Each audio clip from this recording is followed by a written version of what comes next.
नमस्कार साथियों, आप सभी का बहुत बहुत स्वागत है आपके अपने करंट हेवन के यूट्यूब चैनल पर। आशा करते हैं बहुत ही बेहतरीन होंगे और अपने जो डेली के सेशन है उसे आप फॉलो करते हुए यहाँ पे आए होंगे।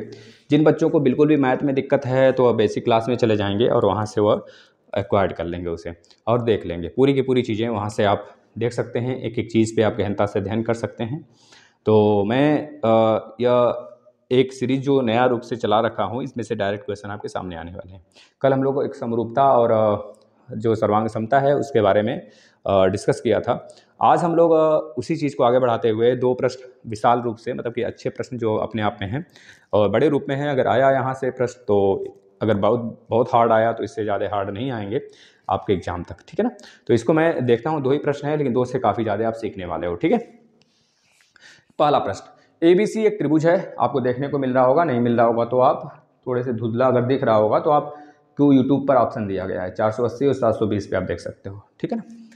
ABC एक त्रिभुज है। इस त्रिभुज के अंदर DBE इस प्रकार है, मतलब कि आप देखना ABC एक बड़ा त्रिभुज है, ठीक है, एक बड़ा त्रिभुज है। इसके अंदर DBE इस प्रकार से एक त्रिभुज है कि भुजा AC, जो भुजा उसका AC है ना, DE आपस में समांतर है। जो भुजा AC है और DE है दोनों आपस में समांतर है, ठीक है। यह बात ये बोल रहा है दोनों आपस में समांतर हैं। AD का मान ज्ञात करें। हमको किसका मान ज्ञात करना है?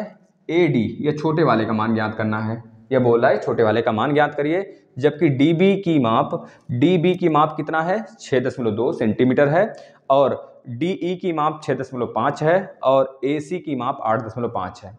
तो आप देख पा रहे हैं, कल आपने अगर प्रश्न देखा होगा, आप समांतर मतलब कि समरूपता और सर्वांग समता का नियम समझा होगा तो आज इसको सॉल्व कर देंगे।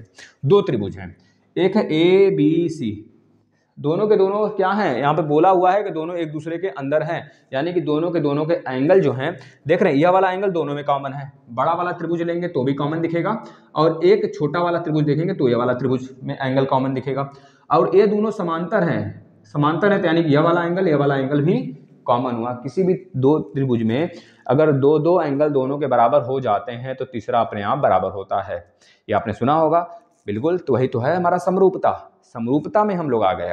अब देखना, दो त्रिभुज है, दोनों समरूप है, यानी कि ABE, यहां पर लिखना त्रिभुज ABE समरूप हैं किसके? ABC के, त्रिभुज ABC के, ठीक है, ABC के समरूप है। सॉरी, ABE ले लिया, नहीं भाई, DBE होना चाहिए ना, यहाँ पे D होना चाहिए। DBE जो है ABC के समरूप है, यानी कि मैं कह दूं तो DB हमको निकालना है, DA की मान, DA का मान निकालना है और AB की वैल्यू अगर हम पता कर लें AB का मान तो DA निकाल सकते हैं। AB में से इसको माइनस कर देंगे भाई, तो बताना AB, यहाँ पर है ना AB, तो हम लिखते हैं AB बटे के इस वाले त्रिभुज का DB हमने लिख दिया। अब हमको पता है कि AC या बड़ा वाला त्रिभुज हम लोग लेके चल रहे हैं, पहले AB लिया तो बड़े वाले में भी AC लेंगे, AC बटे के DE यह चीजें। अब सबके वैल्यू पुट कर दीजिए।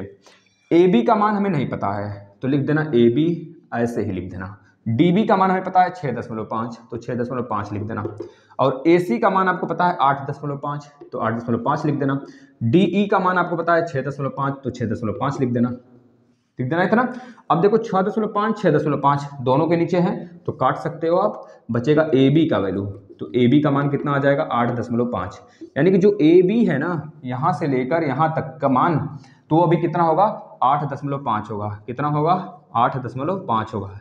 अगर पूरा 8.5 है तो 8.5 माइनस 6.5 करोगे तो DA की वैल्यू आ जाएगा, यानी कि आप करोगे AB माइनस DB, यानी कि पूरा बड़ा में से माइनस यह वाला इतना कर दोगे, यानी कि 8.5 माइनस 6.5 बराबर 2 आपका उत्तर होगा, यानी कि यह वाला जो डिस्टेंस होगा कितना होगा? 2 होगा, ठीक है। बातें क्लियर है? इसको आप डायरेक्ट भी कर सकते थे क्योंकि दोनों भुजाएं इधर 8.5 है, क्योंकि अंदर वाला जो त्रिभुज है 6.5 का है, तो बड़ा वाला 8.5 का होगा। लेकिन यह यूपी टेट में करोगे डायरेक्ट, अगर आया ऐसा तो सुपर टेट में करोगे, लेकिन इसमें नहीं करोगे।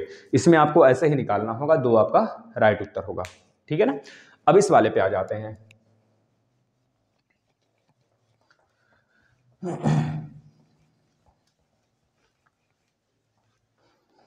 इस वाले पे देखना, सम्मुख, सम्मुख आकृति में मतलब एक आकृति यहाँ पे मैं बड़ा बना देता हूँ, यही वाला जो दिया गया है इस प्रकार से ए बी सी, यहाँ पर एम और एन दिया गया है, ठीक है ना। और यह 60 डिग्री है, यह 52 डिग्री है। भाई बैक नहीं लगना है बच्चों, इतना याद रख लेना अगर यहाँ से पढ़ रहे हो। यह लास्ट वीडियो है, आप सभी के लिए बहुत बहुत मुबारक हो कि आपका मैथ खत्म हुआ और मैथ में बिल्कुल भी आप अच्छे हीरो बन के आओगे। सच बता रहा हूँ, पेपर आएगा सामने ना, दिल खुश हो जाएगा। त्रिभुज ABC के शेष कोणों की माप देखना, दोनों क्या है, समानांतर है, यानी MN जो है ना, MN जो है BC के समानांतर है, मतलब कि पैरेलल है। त्रिभुज ABC के शेष कोणों की माप बताइए। त्रिभुज ABC के मतलब B का और C के हमको मान बताने हैं। बताइए कि त्रिभुज ABC और त्रिभुज AMN समरूप हैं। अगर त्रिभुज ABC समरूप है किसके, त्रिभुज AMN के अगर समरूप है तो जाहिर सी बात है भाई कि जो हमारा यहाँ पर अगर समरूपता दिख रहा है तो एंगल B बराबर एंगल M होगा। एंगल B कहाँ पर है, यह है, तो एंगल B बराबर एंगल M होगा। 60 डिग्री होगा कि नहीं होगा, देखना जरा। एंगल A बराबर एंगल A, पहला तो यह हो गया, एंगल A बराबर एंगल A, दोनों में कॉमन है भाई, 52 दोनों में कॉमन है ना, इस वाले भी त्रिभुज में और बड़े वाले भी त्रिभुज में A कॉमन है, ठीक। और एंगल B बराबर एंगल M, एंगल B बराबर एंगल M, यानी कोण B बराबर कोण M। तो बताना कोण B की वैल्यू कितनी आएगी, बराबर एंगल M है, एंगल M का मान कितना दिया है प्रश्न में, 52, 60 डिग्री, तो वो भी 60 डिग्री होगा, यहाँ से निकल गया। और एंगल C बराबर एंगल N, एंगल C बराबर एंगल N, यानी कि एंगल C का मान हमें नहीं पता है, ना ही एंगल N का मान पता है। एंगल N का मान आप निकाल सकते हो, तो किसी भी त्रिभुज में 180 डिग्री का कोण बनता है। तो 60 प्लस 52 लिख लेना यहाँ पर, angle A plus angle M plus angle N बराबर 180 डिग्री। तो 60 प्लस 52 प्लस में कोण N बराबर 180 डिग्री। तो 52 प्लस 60, 60 और 40 100 यानी 112 हुआ। 112 को माइनस कर देना 180 में से, तो 180 माइनस 112, ठीक है, माइनस कर दीजिए, यानी कि 110 चला गया तो बचा 70, 70 में से 2 चला गया तो 68 डिग्री, कितना होगा 68 डिग्री। ये वाला कितना हो जाएगा 68 डिग्री। जब n जो है 68 डिग्री होगा तो कोण C कितना हो जाएगा 68 डिग्री होगा ना। तो यही तो निकालने के लिए बोला है। पहले वाले में क्या बोला था, अन्य कोण बताइए, तो अन्य कोण निकल गया। अब अगला बोला है यदि M तथा N क्रमशः BC और AC भुजाओं के मध्य बिंदु हो तो, भाई ठीक है, इन दोनों के मध्य बिंदु हों तो BC और MN का अनुपात बताइए। BC मतलब मध्य बिंदु है यह, तो BC मतलब BC और MN का अनुपात पूछ रहा है, MN और BC का अनुपात पूछ रहा है, तो एक संबंधी 2 बताना हमेशा। क्या हो जाएगा, एक संबंधी 2 हो जाएगा।